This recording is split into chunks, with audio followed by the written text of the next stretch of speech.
Mga katanungan, sasagutin, mga alalahanin, lilinawin. Ito ang programang Tulay Nyo sa serbisyo publiko. Ako po ang inyong kapatid, Cheryl Cosim, Sagot Kita. At napapakinggan nyo po kami sa 92.3 Radio 5, True FM. Dito tayo sa totoo. At live din po tayo sa Facebook page ng True FM. Please do follow us on Facebook. At tayo po ay kasalukuyang nagte-test broadcast sa Signal Channel 19. Yes, mga kapatid, sa lahat po ng Signal subscribers, ng aming milyong-milyong Signal subscribers, mula Tawi-Tawi hanggang Kalayaan Group of Islands na naaabot po ng Signal. Kung kayo po ay Signal subscriber, tune in lang po kayo, tumutok po kayo dahil ang True FM ay naka-simulcast po dyan sa Channel 19. Maliban po sa naka-live kami sa Facebook page, of course. At today, mga kapatid, araw ng Martes, ay usapang batas po tayo. At ang ating tututukan ay ang Republic Act number 11596. Yan po ang act prohibiting the practice of child marriage sa bansa. Ayon po sa Center for Reproductive Rights, isa sa bawat 6 na babae sa Pilipinas ay kinakasal o nag-aasawa bago po mag-18. Kaya naman, pang-10 po ang Pilipinas sa listahan ng mga bansang maraming pinapakasal na menor de edad. Ang child marriage po ay madalas humahantong sa pang-aabuso. Ito rin po ang nakikitang isa sa mga dahilan ng maraming kaso ng maagang pagbubuntis.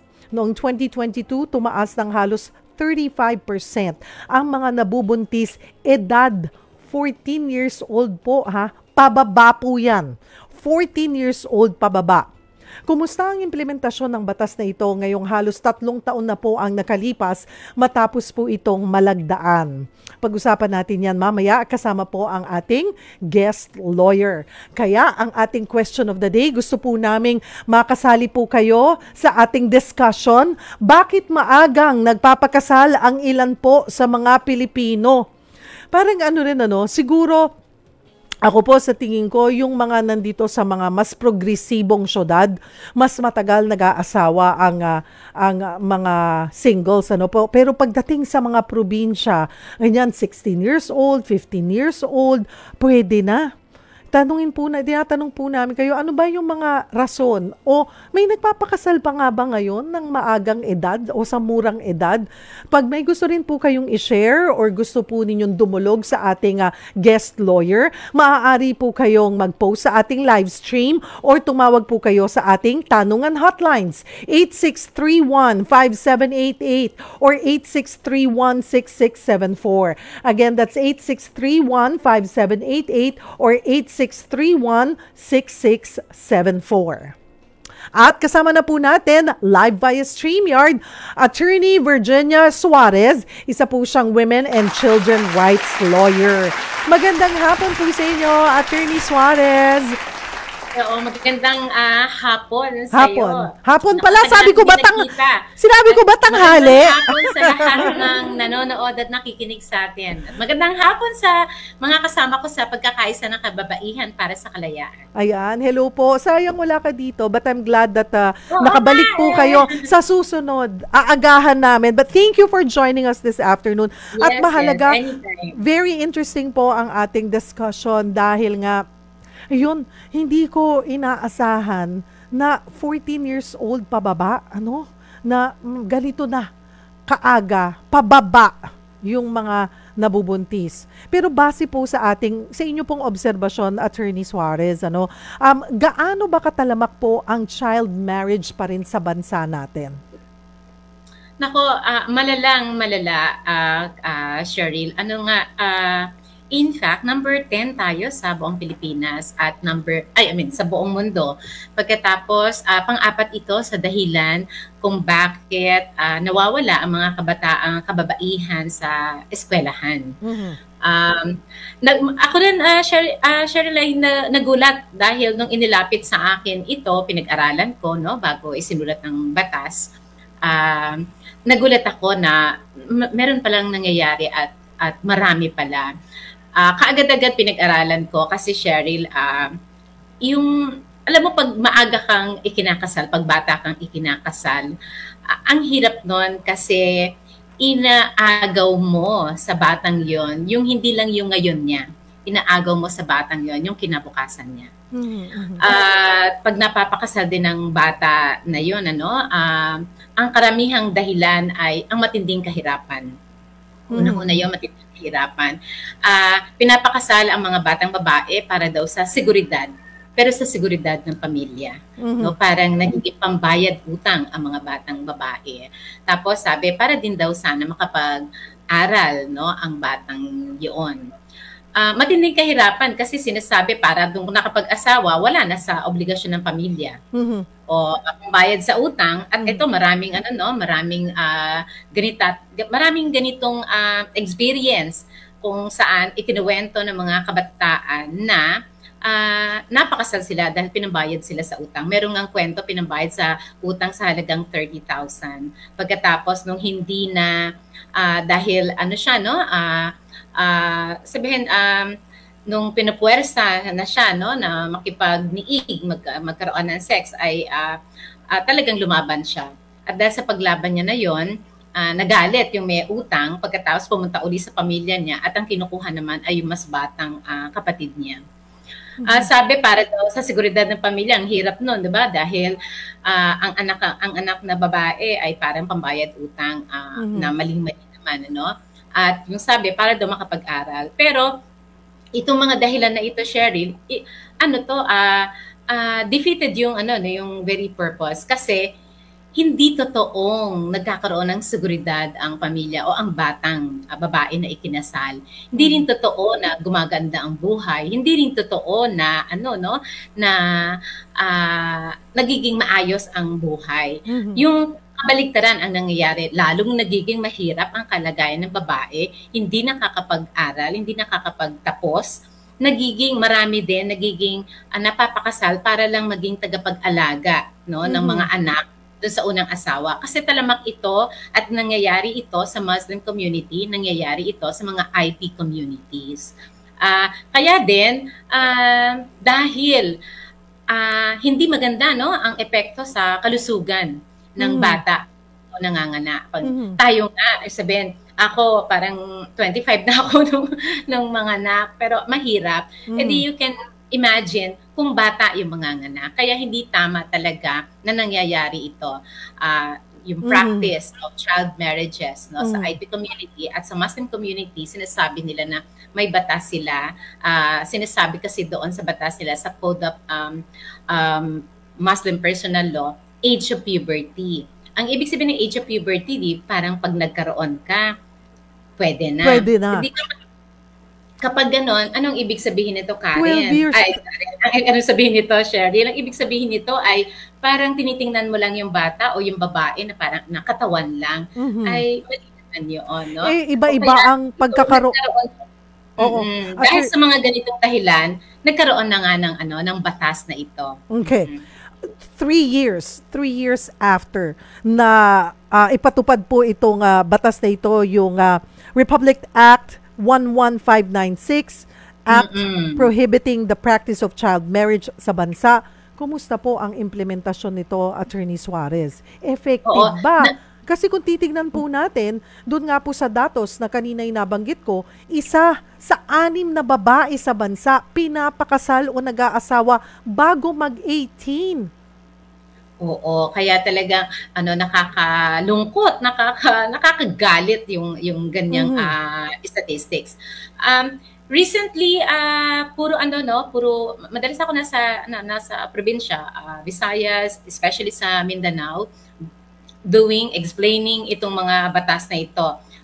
Hanggang ngayon, nasa information and awareness campaign pa tayo, at ang pangunahing nag-implement ng batas na ito ay ang Department of Social Welfare and Development, at sila naman ay nandoon na sa paggawa ng mga programa para din mula sa national ay bumaba talaga. Matinding information drive ang kakailanganin nito kasi naging practice nga siya sa ang kagandahan naman yung last halimbawa na discussion ko, ang kasama ko mismo ay mga imam, mga rabbi, no? Sila mismo ay nagsasabi na susundin na nila yung batas na ito at hindi na sila magkakasal ng mga bata. Kasi, at marami pa nga, no, pagkatapos yung last 3 years na yon, maraming kwento, Cheryl, kung saan kinausap yung mga solemnizing officer at napigilan. Kasi meron doon yung tatay, siya mismo yung pinaka-leader at ipapakasal yung anak niya na 13 or 14 years old. Pero pagkatapos kausapin, ay hindi niya na itinuloy. So, nandun pa rin sa information and awareness campaign. Kaya naman din tayo at ang iba't ibang mga organisasyon ay talagang tumutulong para i-discuss ito. Kaya itong pinag-uusapan natin ito ay malaking tulong para din talaga ma-implement ang batas na ito. Sherry, ang talaga dito, ang pinaparusahan talaga dito ay yung maganda malaman. Walang parusa ang mga bata dito. Pero sino ang pinaparusahan? Yung mga nagpa-facilitate ng child marriage. Ang kadalasan kaya nagkakaroon ng child marriage dahil ito natulak ng magulang. So, kaya ang mga parurusahan dito sa batas na ito ay yung parents o kaya guardians. At pag parents, ang sinasabi natin dito, biological and adoptive parents or guardians, kahit na sino, basta nasa custody niya yung bata. Second na pinaparusahan dito ay yung solemnizing officer. Kasi wala namang kasal na mangyayari kung walang magsasolemnize. Yun, no? At saka, dinidefine dito yung yung mga unlawful acts. Ang unlawful acts dito, syempre ay yung facilitation of marriage, no? Kung saan at saka yung child marriage mismo, kung saan ang isa sa parties ay bata. Yun pong napangasawa, kung hindi po menor de edad, mapaparusahan din po yun. Kung Cheryl? Kung kanino ikinasal yung menor de edad, tapos hindi naman menor de edad yung napangasawa, kasama po yun. Oo, pag pareho silang menor de edad, wala sa kanilang, hindi sila mapaparusahan eh. Opo, diba? pero kasi yung mga bata mismo ay hindi pinaparusahan sa batas na ito dahil sila yung gustong proteksyonan. They're the victims. Pero Opo. kung may nangyaring kasal, ang parurusahan ay yung magulang at yung nagkasal. Opo. Pero attorney, kung yung pinakasalan nung menor de edad ay hindi naman menor de edad. Oo. Ay, yun, siya, meron siyang pananagutan. Mapaparusahan siya. So, kasi kasama siya, no? Sa facilitation ng marriage. Mapaparusahan siya doon sa tinatawag na child marriage mismo at saka sa facilitation of child marriage. Mapaparusahan. Basta, kasi ang tinitiyak dito, any marriage kung saan ang isa sa parties ay wala sa tamang edad, no? Walang 18.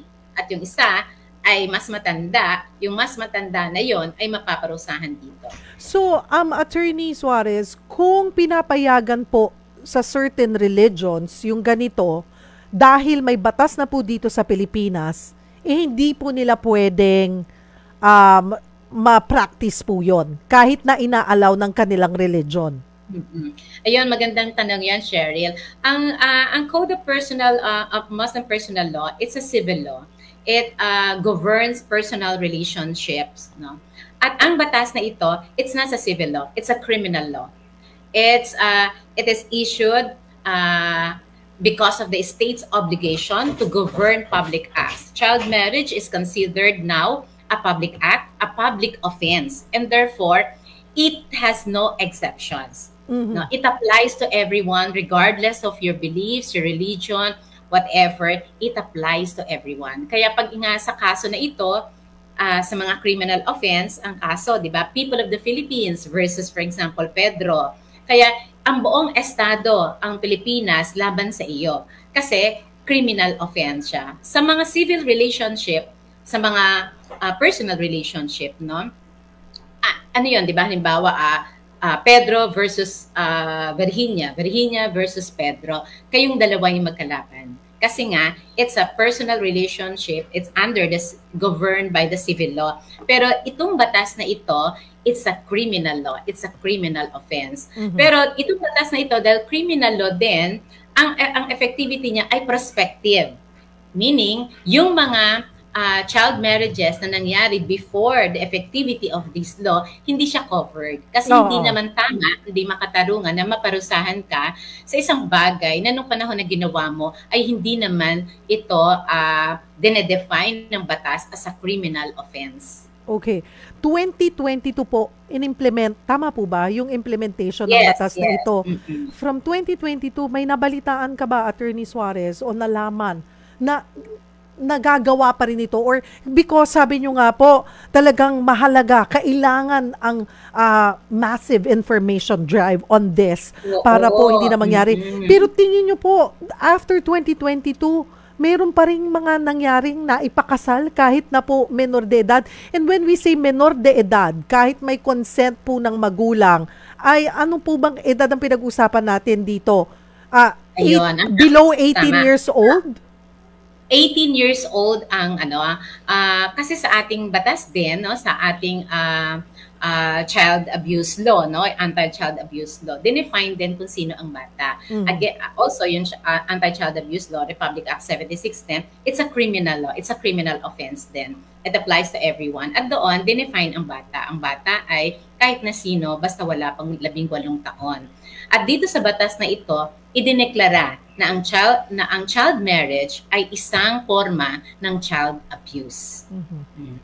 Kaya din, 18 years old ang tinitingnan natin ng mga bata. So lahat, basta pag 18 years old, nasa age of maturity ka na. Diba sa atin nga, under the family code, if you're non-IP, non-Muslim, sa atin, ang 18 years old, pag magpapakasal, kailangan pa ng parental consent. Kapag wala pang parental consent, pwede, pwedeng mapawalang visa sa loob ng 5 taon. At kapag naman 23, kailangan ng parental advice. Kailangan 25 years old, yung talagang totally, di mo na kailangan ng parental consent at parental advice. Bakit? Dahil, may malalim na pag-aaral doon at tinakda na yung findings, 25 years old bago, yun yung maganda, tamang edad para sa isang tao na mag-asawa kasi hindi ka lang physically prepared, no? Hindi ka lang physically ready, kundi pati yung psychologically, emotionally, you are prepared. Diba? Paano? Ako simple ko lang tingnan pagpapasok ka sa kahit ano pa mang kontrata, kailangan 18 taon ka. 'Di ba? Pag magpapanotaryo ka, kailangan 18 taon ka. Pag magtatrabaho ka nga sa labor code, kung 15 years ka lang, kailangan under the supervision ka ng parents mo or ng relatives or ng Department of Labor kasi kailangan 18. Pagboboto ka, 'di ba? Pero papasok ka sa isang lifetime commitment, sa isang lifetime contract, tapos papayagan ng batas ng mas mababa sa 18 taong gulang, 'di ba? Yun, kaya talagang itinama ito, no, nung batas na ito, kaya itinakda na kasi nakita rin, no, sa practice na 'yan, sa IP, sa practice na 'yan, talagang naging masama, naging hindi magandang epekto sa kalusugan ng mga kabataan. Ang tindi, ang taas ng mortality rate doon sa mga teen pregnancies. Kasi nga, napakabata pa, di ba? Yung parang, yung katawan hindi pa fully developed pagkatapos magkakaroon na, mabubuntis na, you have to carry na, di ba? Sa tiyan mo, yung isang bata, hindi pa nga, sabihin, hindi mo pa nga na-enjoy yung pagiging bata mo, may bit-bit ka ng bata sa iyong sinapupunan at paglabas niya kailangan mo ng hindi ka pa nakakatapos ng pag-aaral mag-aalaga ka na ng bata. Kaya sira yung kalusugan ng bata, sira din yung kanyang kinabukasan kapag ang isang bata ay napapasok sa isang maagang pagpapakasal. At ang lahat ng maagang pagpapakasal, syempre, hindi niya decision yun Decision yun ng mas nakakatanda sa kanya. Kaya hindi talaga yon kahit kailan magiging tama. Okay, klaruhin ko lamang po, attorney, ko naintindihan ko ng tama na basta you're 17 years old below, hindi ka pwedeng ipakasal kahit na may consent ng magulang mo. Yes. In fact, kapag nag-consent ang magulang, yung magulang ay pwedeng kasuhan. At yun pong mga hindi man natin na monitor, but I'm sure eventually we'll have the data. pag ikaw ay ikinasal ng menor de edad mula nang inimplementa ito pong batas na itong Republic Act 11596 ay hindi po siya valid kung ikaw ay menor de edad. Yes, oo. Ito ay considered void ab initio. Pero yung anak, yung naging resulta ng child marriage, yung anak na yon ay dinedeklara ng batas na legitimate. Pero, pero wala po tayong datos. Di ba madali naman pong makuha ang magiging datos kasi pinapalista naman nila yan sa PSA pag kinakasal ka. Yun. Tama, no?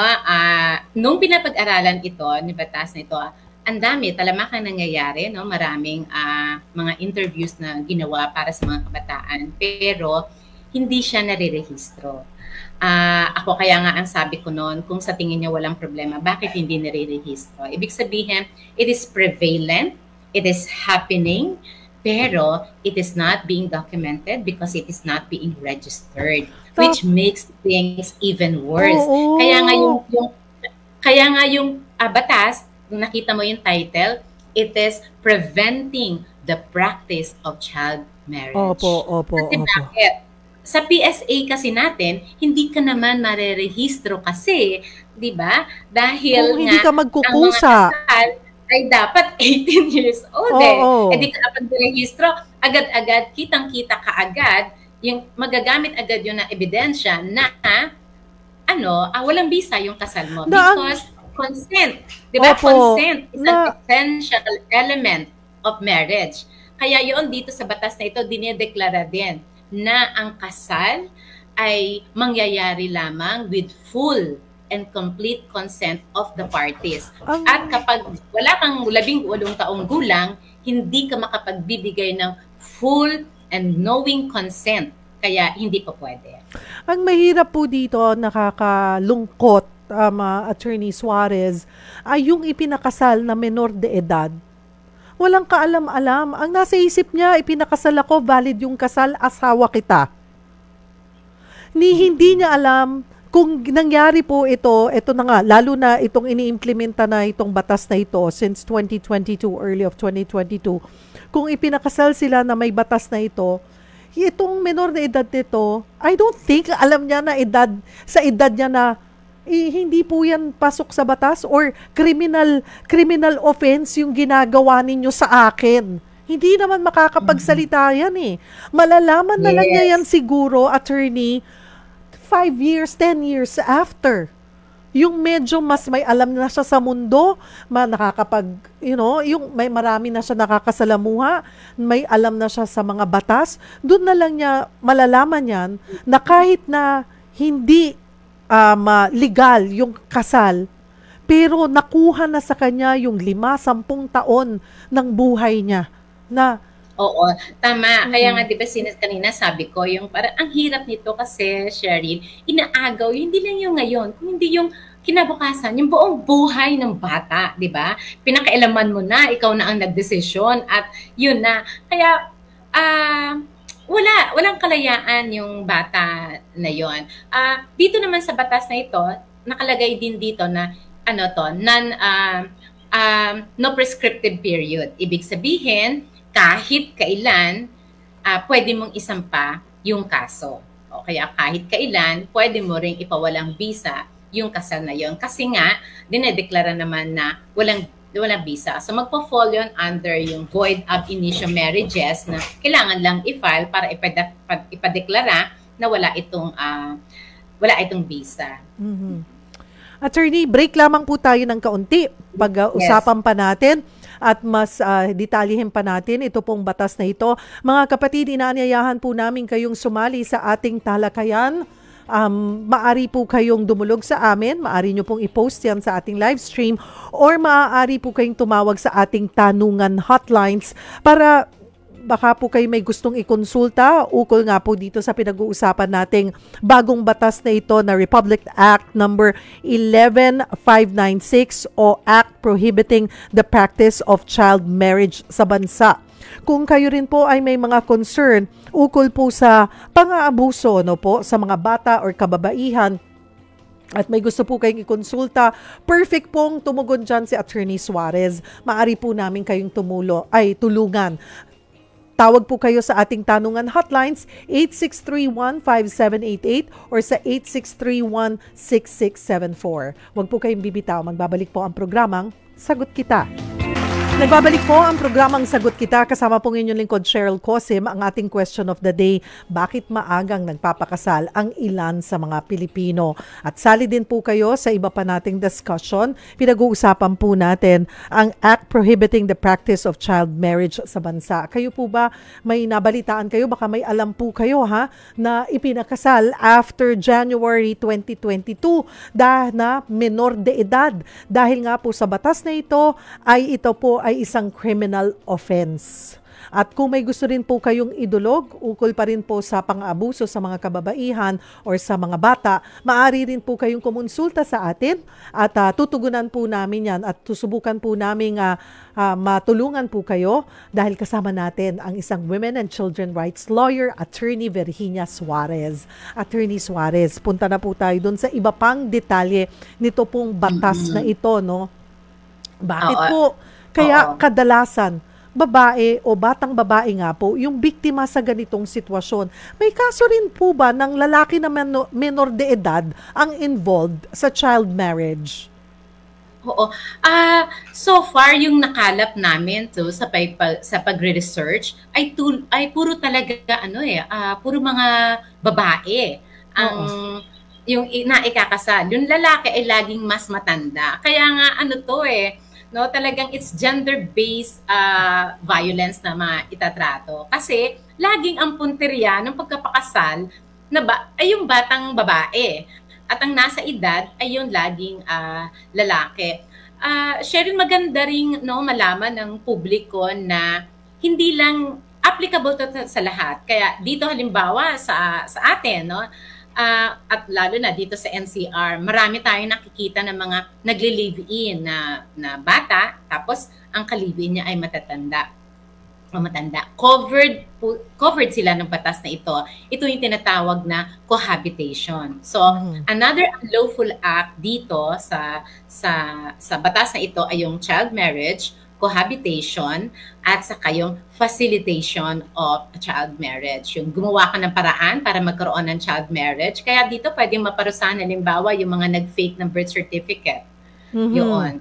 Pwede sila. Yung mga mayors o mga solemnizing officers, kasi mga mayors, judges, di ba? Mga rabbi, imam, priest, pag nagkasal sila ng wala pang 18 years old, ay mapaparusahan sila. At mas mataas ang parusa sa mga government officials, mas mataas ang parusa sa magulang, dahil nga magulang ka no?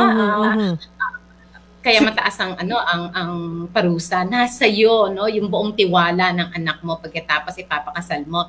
Applicable ito sa tinatawag o mas alam ng lahat na live-in partnership o kaya yung sa batas na ito nakadefine siya na cohabitation. Ito yung kung saan ang isang bata at isang matanda ay nagsasama na parang mag-asawa. Kaya covered din sila. Okay. Attorney, detalyihin po natin yung parusa. Okay, yes, paano po, ano po ba ang nakasaad sa batas? Ano pong parusa?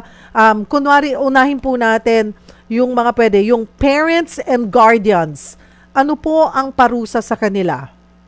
Ayun. Ang parusa sa kanila, up to 12 years to no? 6 to 8, 8 to 10, 10 to 12. So, ang minimum ay 6 to 8, ang medium ay 8 to 10, ang maximum ay 10 to 12. Yung magulang, magpo-fall sila doon sa 10 to 12 maximum. Kasi nga, magulang sila, they're supposed to protect the children. Sino pa? Government officials. Yung mga government officials, mayors, o yung sa local civil registrar, yung kung nag-fake ng birth certificate, nagkasal, yun, judge, sila, maximum din yung kanilang penalty.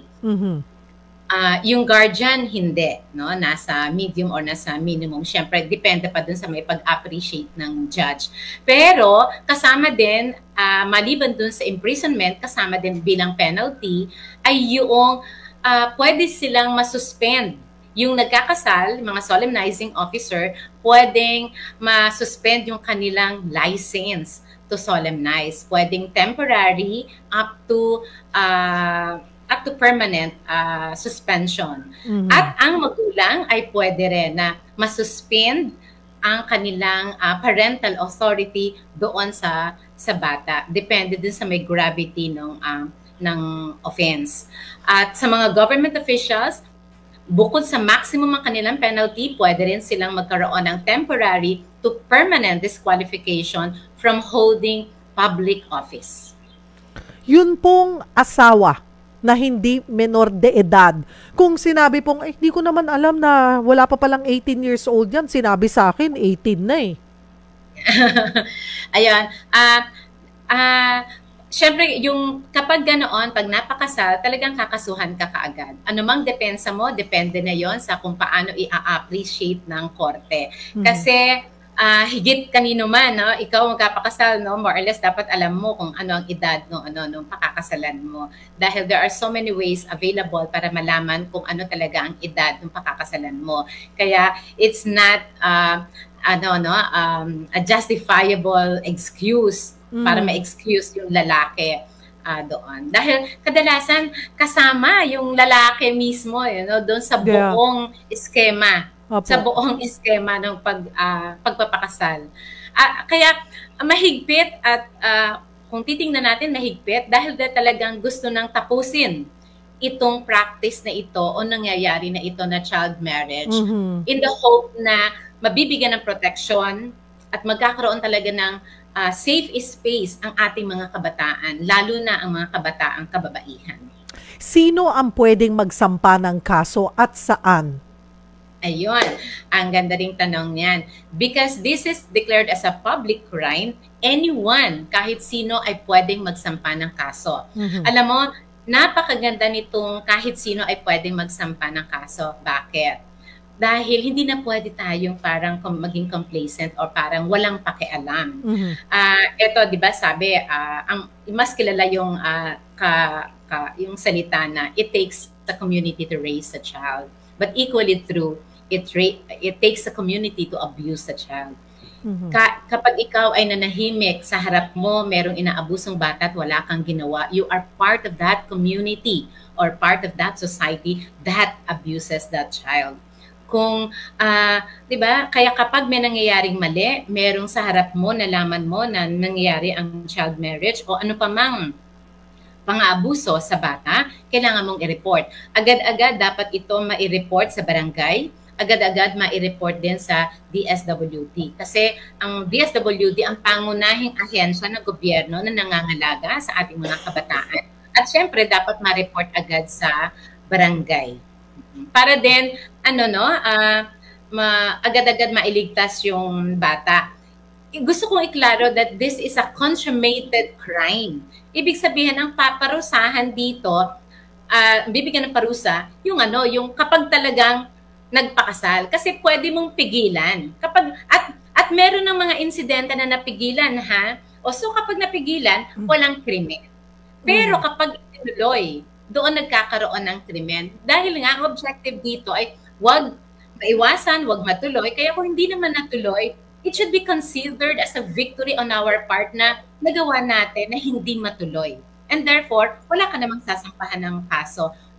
Wala siyang yung attempted child marriage or frustrated child marriage. Walang ganon. It's a consummated crime. So, ang parurusahan dito ay kapag nagsama, aktual na nagsasama bilang mag-asawa o kaya aktual na nagpakasal. Kung yung babae po mismo, yung ipinakasal na menor de edad, ayaw makipag-cooperate or okay lang sa kanya or tanggap lang niya yung nangyari sa kanya, maapektuhan po ba pag nagsampa ng kaso? Kasi minsan, diba, parang ayaw na magsalita na lang or talagang tikom or talagang biktima, talagang traumatized or akala lang niya tama lahat ng ginawa sa kanya or dinesisyonan ng magulang para sa kanya. Yes. That's where we should come in. That's where the concerned public, concerned citizens should come in. That's where the DSWD should come in. Kaya din nga, pwede tayo magsampa para doon sa may bata na yon. Di ba, pwedeng sabihin na parang, ay, okay naman sa bata eh. Pero dahil nga bata, di ba, dahil nga bata, that consent is a vitiated consent. A child cannot consent to any wrongdoing. Kasi nga bata eh. Wala siyang kakayanan na umuoo sa isang krimen o sa isang mali o sa isang ganoon. Responsibilidad yon ng mas matatanda. Kaya ang bata na yon ay kaya ibang magsasampa ng kaso para sa bata na yon. Kahit pa yung batang mismo na yon ang sinasabi niya na okay lang sa akin. In fact, Cheryl, dun sa mga ilang pang-abuso na hinawakan ko, ang one of the defenses na laging nire-raise ng mga perpetrator, ng mga lalaki, ay yung sinasabi nila na pumayag naman. Meron nga nagsasabi pa na nag-enjoy naman siya, no? But that is not a valid defense. Because again, kapag bata ang involved, a child cannot consent to any wrongdoing. That consent is considered a vitiated consent and not a free consent na kailangan sa isang valid na marriage. Attorney, sama ko po, yung mga nagli-live-in, yes, na menor de edad, yung babae, pwede ba ito? Sakop ba ito ng batas or may ibang batas ba na sumasakop? Na kahit sabihin po natin na, kunwari 17 na, minsan ngayon kasi, mapusok ang mga kabataan, diba? Or kasi naibibigay yung klase ng gustong buhay nila. And feeling nila, okay naman kami. Kahit na sabihin po natin 17 below yung babae, tapos yung lalaki ay mga nasa 20s, early 20s. Pumapayag ang magulang. Pumapayag lahat. No? Pero mali, hindi siya pwede sa batas. Pwede bang makialam ang general public katulad ng dito sa batas na ito? Yes. Sa batas na ito, Cheryl, talagang covered yung cohabitation o yung pagli-live-in. Kahit pa nga yung buong pamilya, yung mga bata ay okay na sa kanila, we should come in. If only to protect them. Kasi for all we know, hindi talaga nila naiintindihan. At ako, siguro kung ako ang kakausap, diba, para talagang maiwasan at talagang tanggapin ko na inaiintindihan mo, bagay na pinapasok mo, bakit hindi mo hintayin na mag-18 years old ka? Lalo na kung 17 ka, bakit hindi mo hintayin na mag-18 ka? At ganun din na sinasabi ko dun sa mga magulang, bakit hindi nyo hintayin na mag-18? Kasi isa doon sa mga tanong din na natanggap ko sa maraming mga discussions ko, yung attorney, paano kung okay naman din, ganyan, okay sa mga magulang, nag-agree naman yung mga magulang, magsama sila ngayon.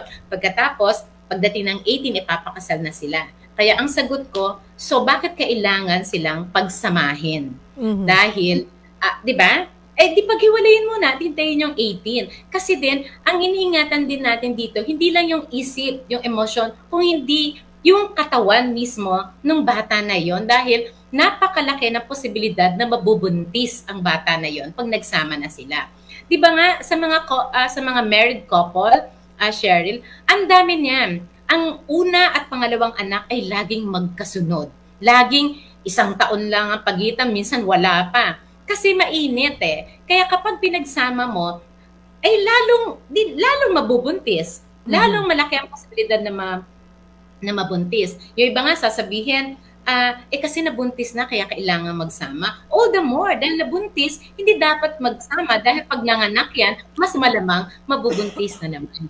Kawawa yung mga batang isisilang mula sa o resulta ng tinatawag na teenage pregnancy. No? Dahil ang dami ng research diyan, yung mga complications, ang dami nga nanganganak sa atin ng mga kabataan ni hindi man lang nakapagpa-check up. Ni hindi man lang nakakita ng OB. At lalabas na lang yung mga bata.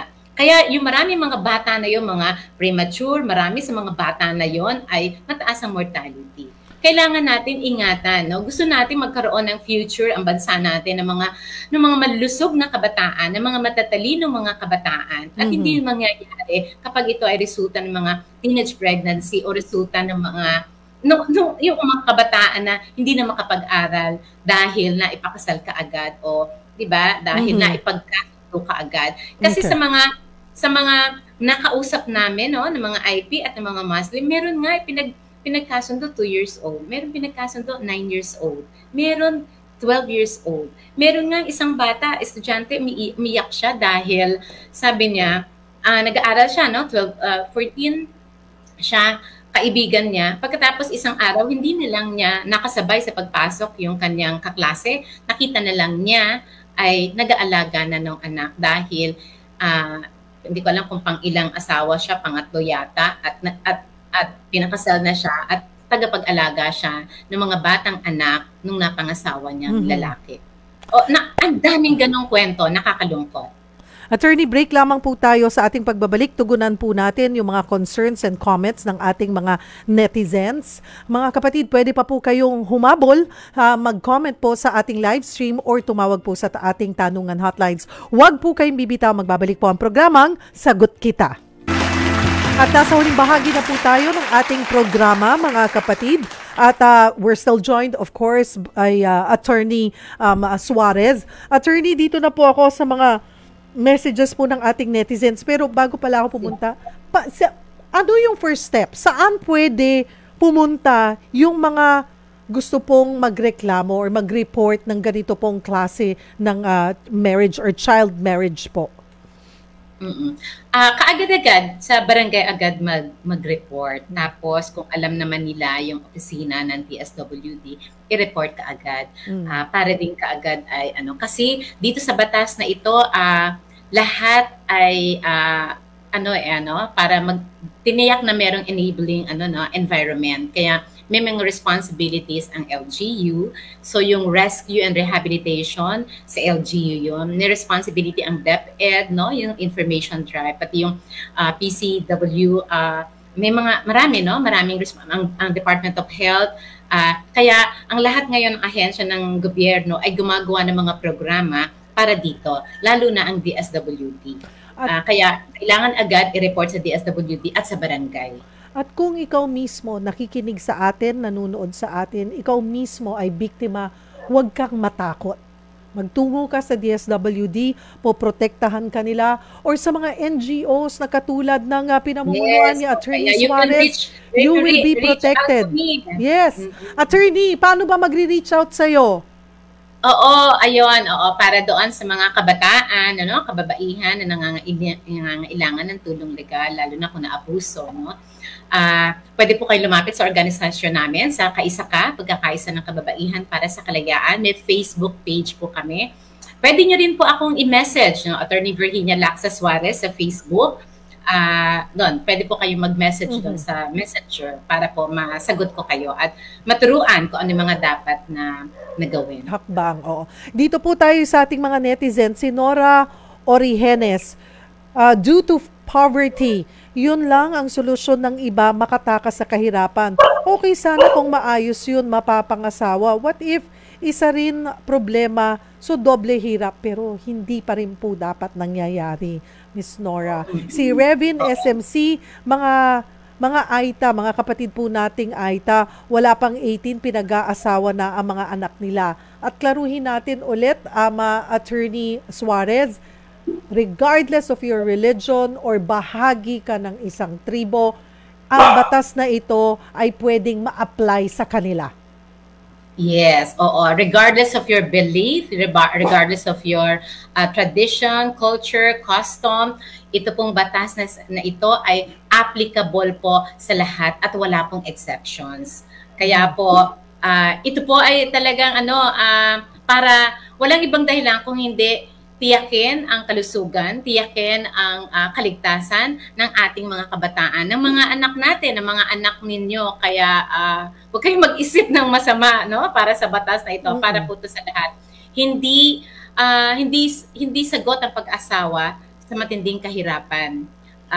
Lalo ka lang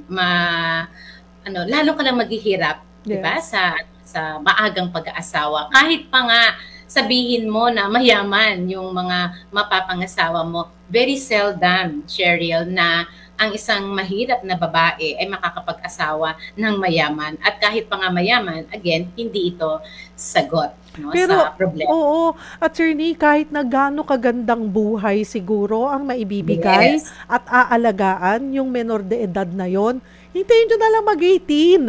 Or, hindi, ninanakaw kahit na gaano kabuti yung intention na sinasabi nyo. Or yung mapapangasawa na hindi menor de edad, na kahit ikaw pang pinakamayaman sa buong mundo at ibibigay mo lahat, itatrato mo siyang bilang reyna, may ninanakaw ka pa ring panahon dun sa batang yon na dapat ay naibubuot, diba?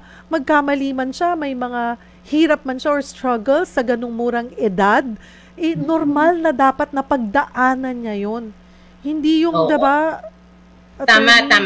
Ang mga lalaki, kung mahal nyo talaga ang batang yan, palayain nyo. Ibig sabihin, huwag nyong agawin sa kanya yung kanyang katawan at kanyang isip. No, sa mga magulang, huwag nating pangunahin. Ang mga bata na yan ay may pantay na karapatan sa atin. Huwag nating pangunahan, huwag nating kontrolin ang kanilang isip. Huwag nating yung kaalaman ang gusto ng kanilang isip at katawan. Ibig sabihin, tiyakin natin ang ligtas na espasyo para sa kanila. Tiyakin natin na makapag-aral sila. Huwag natin gawing pambayad utang. Hindi natin pag-aari ang mga anak natin. Hindi sila investment. Hindi sila mga bagay na pag ayaw na natin pagkakitaan. Hindi sila mga bagay na pwede natin pagkakitaan. Hindi sila mga bagay na pag ayaw na natin, ay sige, pasa na natin, ibigay na sa iba. Lalo hindi sila pwedeng pambayad. Lalo hindi sila tama, no, na maging pambayad utang. Si Shamir Almaro, Attorney Suarez, ano po ang dapat na ikaso sa may concern na magulang at sa personalidad na gumawa ng seremonya para makasal ang mga minor? Yun po, ito po sa batas na violation of Republic Act 11596, specifically solemnization of child marriage. Kung magulang naman, it's the facilitation of child marriage. Kahit na hindi nyo nga alam yung specific na provision ng batas na ito, dahil Cheryl, maiksi lang tong batas na ito eh. 3 lang yung pinaparusahan dito: facilitation of child marriage, and then cohabitation ng yung nga yung pagsasama. Kaya maiksi lang, kung hindi alam, ang ilalagay nyo lang ay violation of Republic Act 11596 o paglabag sa batas na Republic Act 11596, at papwede na iyo kung hindi nyo man alam yung yung very specific provision ng batas. Basta ikinasal or pinagsasama. Hindi po kailangan kasal, pinagsasama ang menor de edad at hayagang alam ng mga magulang, pwede po silang kasuhan. At kung gusto nyo pong tulungan yung batang yon na walang walang kaalam-alam na mali ang ginagawa nila or nananakawan na siya ng pagkabata niya, pwede po kayong dumulog sa DSWD, mga kapatid, para po maisalba o ma-rescue po natin yung kabataan na yon. Naku, tuwing kasama kita, Attorney Suarez, kulang ang oras natin. Ayan, sabi ko nga, dadalasan natin. At naiinip na ang alaga mong aso. Ayan, sino ba yan? Si Papi. Pero yung mukhang hindi na Papi, mukhang malaking aso na yan, Attorney, yung alaga mo. But it's okay. But thank you so much for joining us this afternoon.